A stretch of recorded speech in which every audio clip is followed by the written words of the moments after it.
প্রশ্ন 53 পুটকি 034 একটি উত্তম পরিকল্পনার বৈশিষ্ট্য লেখ।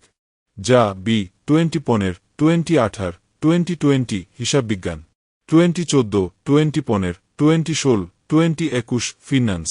অথবা একটি উত্তম পরিকল্পনার গুণাবলী ব্যাখ্যা কর। অথবা উত্তম পরিকল্পনার বৈশিষ্ট্যসমূহ আলোচনা কর।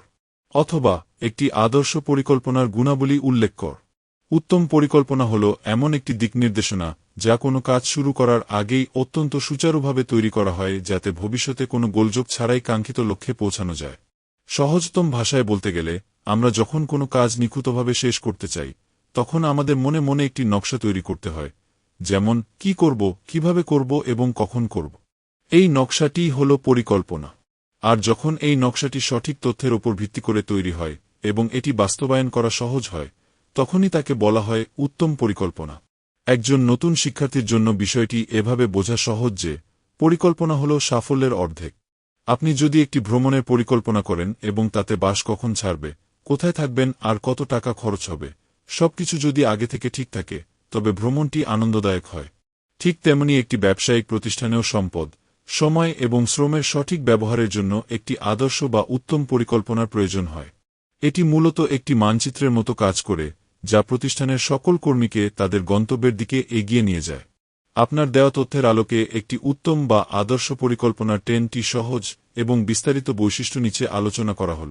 1. সুস্পষ্ট ও সুনির্দিষ্ট উদ্দেশ্য। একটি আদর্শ পরিকল্পনার সবচেয়ে বড় বৈশিষ্ট্য হল এর লক্ষ্য বা উদ্দেশ্য একদম পরিষ্কার হতে হবে।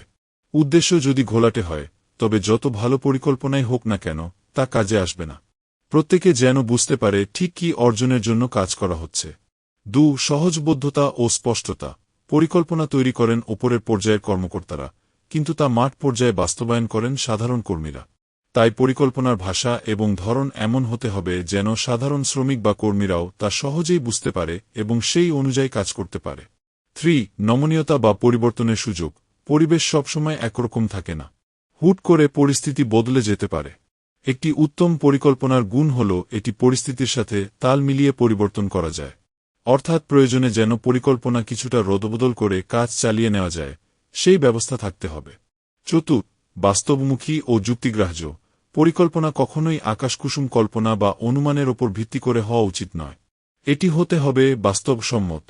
আপনার প্রতিষ্ঠানের কতটুকু ক্ষমতা আছে এবং বাজারে বর্তমান অবস্থা কেমন, এই বাস্তবতাকে মেনেই একটি সার্থক পরিকল্পনা তৈরি করা হয়। 5. সঠিক তথ্যের ব্যবহার। একটি ভালো পরিকল্পনা সবসময় নির্ভরযোগ্য তথ্য এবং অতীতের অভিজ্ঞতার ওপর ভিত্তি করে তৈরি হয়। ভুল তথ্যের ওপর ভিত্তি করে কোনো পরিকল্পনা করলে তা ব্যর্থ হওয়ার সম্ভাবনা বেশি থাকে। তাই পরিকল্পনা হতে হবে তথ্যবহুল।